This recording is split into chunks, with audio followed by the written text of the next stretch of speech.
কিছুক্ষণ পরে আবার জবান ফুটিয়ে কেঁদে কেঁদে বলল, আমি তো 6 মাসের অন্তঃসত্ত্বা, আমার গর্ভের সন্তানের কি হবে?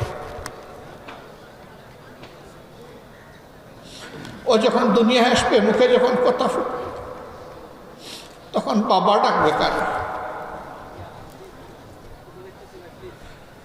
সম্মানিত ভাইরা, এ মেয়েটাকে কি সান্ত্বনা দেওয়া যায় বলুন? তার প্রথম প্রশ্নের জবাব এইভাবে দেওয়ার চেষ্টা করেছি, মা,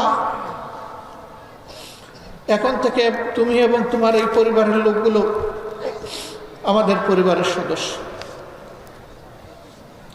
তোমার গর্ভের সন্তান দুনিয়াতে আসুক সুস্থ হালতে, আল্লাহ তোমাকে নেক আওলাদ দান করুন, দোয়া করি। এরপরে এই সন্তানকে আল্লাহ তাইয়্যিব হায়াত দিন, সেটাও দোয়া করি। ও যতদিন বড় না হবে, উপার্জন করার উপযুক্ত না হবে, মানুষের মতো মানুষ না হবে, ততদিন পর্যন্ত আমাদের সন্তান সন্ততি, আমাদের নাতি নাতনিরা যেভাবে বেড়ে উঠবে, যেভাবে শিক্ষা পাবে, যেভাবে খাবে, যেভাবে পড়বে, ইনশাল্লাহ তোমরাও সেভাবে থাকবে। আমাদের কোনো শক্তি নাই, আমরা আল্লাহ তাআলার উপর মুতাওয়াক্কিল হয়ে এই দায়িত্ব নিয়েছিলাম। আলহামদুলিল্লাহ, এই মেয়েটির গর্ভ থেকে আল্লাহ তাআলা তাকে একটা সন্তান দুনিয়ায় দান করেছে। দোয়া করি আল্লাহ তাআলা তাকে তাইয়্যিব হায়াত দান করে, বাপের মতো সেই দিনের মুজাহিদ হোক। জন্মের সম্ভবত 2-2.5 মাস হয়ে গেছে, 4 মাস হয়ে গেছে। আমি এসে দেখতে পারিনি, আজকে যাবো ইনশাল্লাহ ওকে দেখতে। এটা আমাদের নৈতিক দায়িত্ব। এদের প্রতি এটা কোনো দয়া নয়, অনুকম্পা নয়।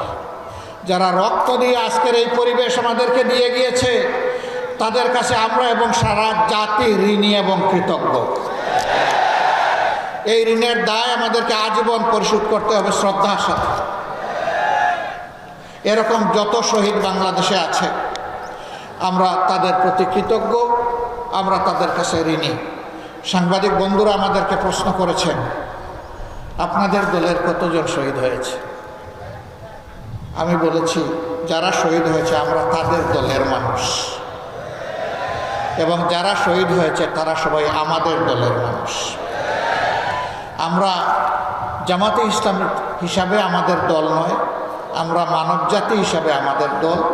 এবং ভিটামিন ও ফাইবার সমৃদ্ধ ফ্রেশ আটা ময়দা সুজি আপনাকে দিবে সুস্বাস্থ্যের নিশ্চয়তা। ফ্রেশ আটা ময়দা সুজি। মানবতাবাদী হিসাবে আমাদের দল। তাদেরকে কোনো দলীয় পরিচয়ে আমরা সংকীর্ণ পরিসরে নামাতে চাই না।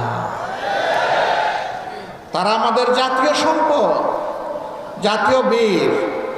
তাদেরকে মাথার উপরে শ্রদ্ধায় আমরা তুলে রাখতে চাই। তারা তো গেলেন, আত্মীয় স্বজন একটা সান্ত্বনা পেলেন, কিন্তু যারা পঙ্গু হয়ে বেঁচে আছে, সাভারের, মিরপুরের সিআরপিতে যারা আছে, বিভিন্ন হাসপাতালে যারা আছে, মেরুদণ্ড গুলিবিদ্ধ হয়ে, যাদের কারো 2টি পা, কারো 4টি পা অবশ হয়ে বিছনা থেকে উঠতে পারে না, বসতে পারে না, নিজের হাতে অনেকে তুলে খাবারটা খেতে পারে না।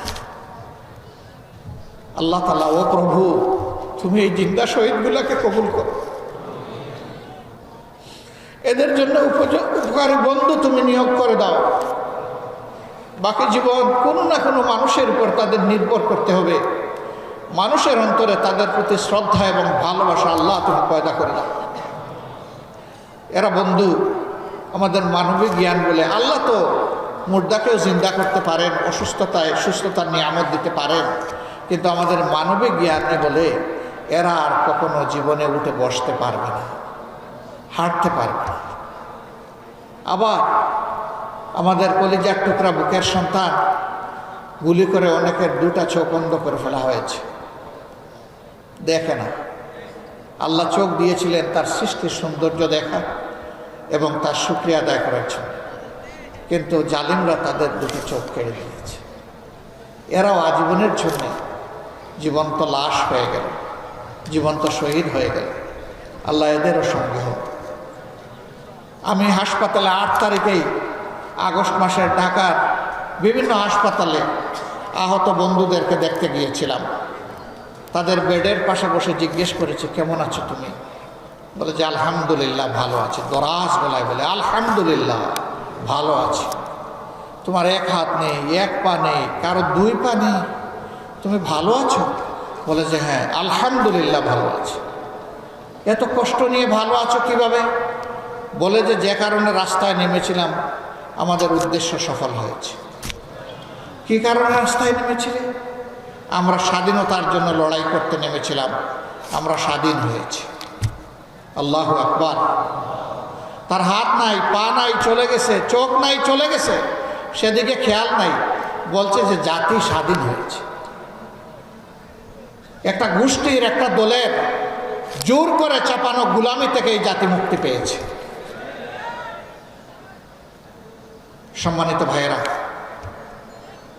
বলেছিলাম হে বুকের সোনা, তোমার তো একটা হাত চলে গেল, পা চলে গেল, তুমি তো আর স্বাভাবিক জীবনে আসতে পারবে না। জাতির প্রয়োজনে আগামীতে যদি এমনটি লড়াইয়ের প্রয়োজন হয়, তখন তো আর তোমার পক্ষে কিছু করা সম্ভব হবে না।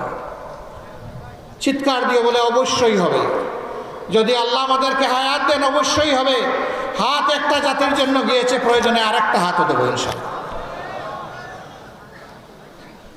যে জাতির বীরেরা, সন্তানেরা এইরকম জাতির জন্যে, জাতির স্বাধীনতার জন্যে, মানবতার জন্যে বীরের মতো গর্জন করতে পারে, ইনশাআল্লাহ এই জাতির উপর আর কোনো ষড়যন্ত্র বাস্তবায়ন হবে না।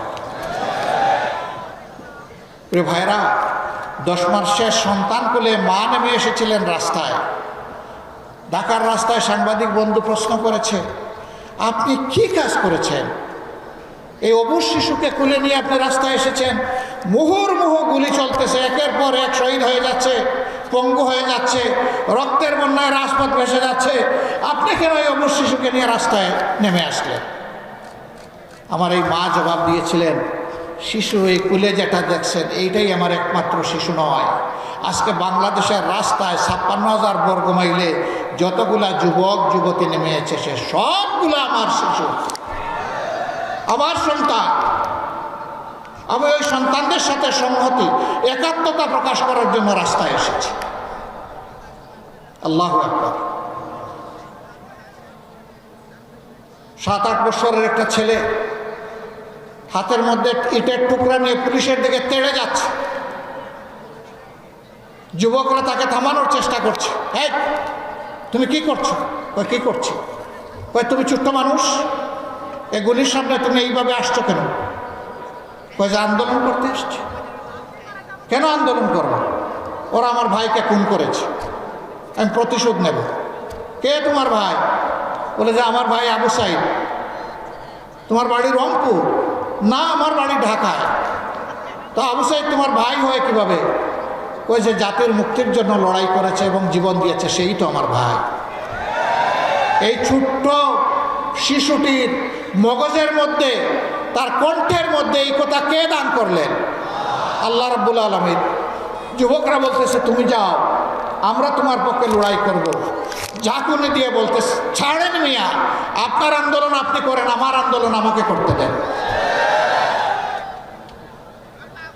এরপরে ওরা কৌতূহলবশত জিজ্ঞেস করেছে তোমার মা বাবা আছে? আছে। ওই গুলির মুখে তুমি যদি শহীদ হয়ে যাও তাহলে তোমার মা বাবা কাঁদবে না? না, আজকে ঘর থেকে বের হওয়ার সময় মা বাবাকে চুমু দিয়ে বলেছি, আমি যদি শহীদ হয়ে যাই আমার জন্য তোমরা দুঃখ করো না, আমার জন্য তোমরা কেঁদো না। আল্লাহু আকবার। আল্লাহ তাআলার কাছে আরজ করে রব্বুল ইজ্জত এই জাতির মায়েদের গর্ভে এই ধরনের বেশি বেশি করে বীর সন্তান তুমি জন্ম দাও, এরা যেন জাতির পাহারাদার হতে।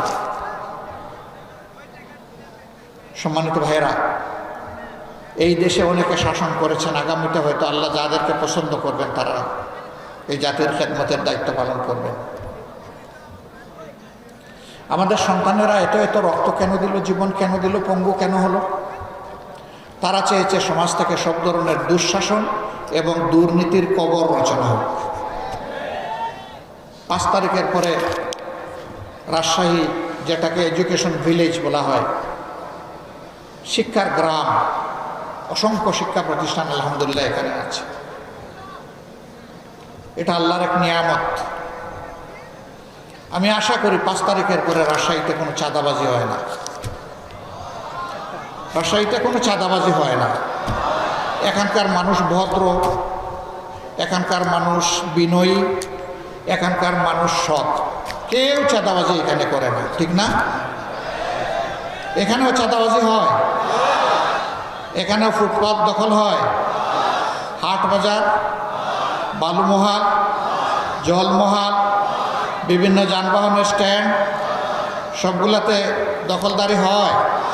তাহলে আমাদের এই শহীদদের রক্তের প্রতি এইটাকে ভালোবাসা, এটাকে সম্মান।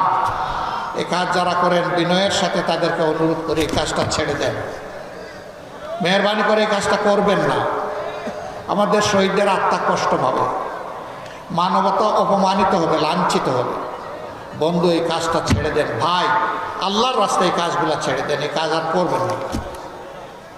অফিস আদালতে যারা ঘুষ বাণিজ্য করেন, আবার মামলা বাণিজ্য অনেকে করেন, তাদের প্রতি আমাদের আন্তরিক অনুরোধ, ভাই এই কাজগুলো করিয়েন না। আমাদের শহীদদের আত্মা কষ্ট পাবে। আর আমাদের জীবন্ত সন্তানেরা যারা শহীদ হওয়ার নিয়ত করে গড় থেকে বের হয়ে রাস্তায় সেদিন লাখো লাখো সন্তান, কোটি কোটি সন্তান নেমেছিল, তারা অন্তরে বড় কষ্ট পাবে। তাদেরকে কষ্ট দেবেন না, মেহেরবানি। তবে যদি আমাদের এই বিনয়ী অনুরোধ কেউ না মানে, তাহলে তাদের জেনে রাখা উচিত যুদ্ধ আমাদের শেষ হয়নি। আমাদের সন্তানেরা স্লোগান দিচ্ছে এখনো, আবু সাইদ মুগ্ধ, শেষ হয়নি যুদ্ধ। আপনারা আমার সাথে বলবেন, আবু সাইদ মুগ্ধ, এ লড়াই চলবে ইনশাআল্লাহ। কতক্ষণ? যতক্ষণ না ইনসাফ এই জমিনে কায়েম হয়। আর ইনসাফ কায়েমের গ্যারান্টি একমাত্র আল কোরআন দিতে পারে, আর কিছুই দিতে পারে। এই কোরআনিক শাসন সকল ধর্মের, সকল দলের, সকল বর্ণের মানুষের জন্য একমাত্র ইজ্জতের গ্যারান্টি। এই কোরআনের শাসন কায়েমের মধ্য দিয়ে একটা মানবিক বাংলাদেশ আমরা করতে চাই, দুর্নীতি এবং দুঃশাসন মুক্ত বাংলাদেশ করতে চাই। অন্য ধর্মের ভাইদেরকে আমরা আমাদের ভাই হিসেবে দেখি, কারণ একই আদম এবং একই হাওয়া আলাইহিস সালামের আমরা বংশধর। শয়তান আমাদেরকেও ধোঁকা দেয়, অনেককেই ধোঁকা দেয়। শয়তানের ষড়যন্ত্রে পড়ে অনেকে তার প্রভুকে ভুলে যায়। আমাদের রুট, আমাদের উৎস, আমাদের মূল এক জায়গায়। আমরা মানুষকে ঘৃণা করি না, হিংসা করি না। আমরা মানুষকে মানুষ হিসাবে সম্মান করি। মানুষের দুঃখে কষ্টে চেষ্টা করি সাড়া দেওয়ার, এটাও চেষ্টা করি সবার আগে সাড়া দেওয়ার। কেন? কারণ আল্লাহর হাবিব বলেছেন, খায়রুন নাস মাইয়ানফাউন নাস, মানুষের মধ্যে তারাই উত্তম যারা মানুষের কল্যাণে সবসময় ব্যস্ত থাকে। আল্লাহ যেন এই তৌফিক আজীবন কিয়ামত পর্যন্ত আমাদেরকে রাখে। সম্মানিত ভাইয়েরা, সেই সামনের সেই কল্যাণ রাষ্ট্র বৈষম্যহীন, দুর্নীতিমুক্ত, চাঁদাবাজ মুক্ত, ঘুষ মুক্ত একটি ন্যায় ইনসাফের বাংলাদেশ গড়েই আমরা মানবিক বাংলাদেশ করতে চাই। এই বাংলাদেশ আপনারা চান, আমার সহকর্মীরা চান, তাহলে আমাদের লড়াই চালিয়ে যেতে হবে। ত্যাগ অনেক করেছি, ইনশাআল্লাহ আল্লাহ তৌফিক দিলে জাতির জন্য আরও ত্যাগ স্বীকার করব। আমরা এক মুহূর্তের জন্য বিশ্রাম নেব না। বিশ্রাম নেওয়ার কোনো সময় আমাদের নেই। এই জীবন খুব ছোট, কাজ অনেক বড়। সেই কাজগুলো যেন সমাধান করতে পারি, আল্লাহ যেন তৌফিক দান করেন। আল্লাহ তাআলা বাংলাদেশ থেকে সকল প্রকার অন্যায়, অবিচার, দুর্নীতি, দুঃশাসনের বিলোপ সাধন করে তার কোরআনী আইন এই দেশে আমাদেরকে দান করুন। আর সেই আইনের এক একজন কর্মী হিসাবে আল্লাহ তাআলা আমাদেরকে তৌফিক দিন এবং কবুল করুন। আপনারা যারা এসেছেন আমাদের কথা শুনতে, নিশ্চয়ই ভালোবাসা নিয়ে এসেছেন। এই ভালোবাসা কার জন্যে?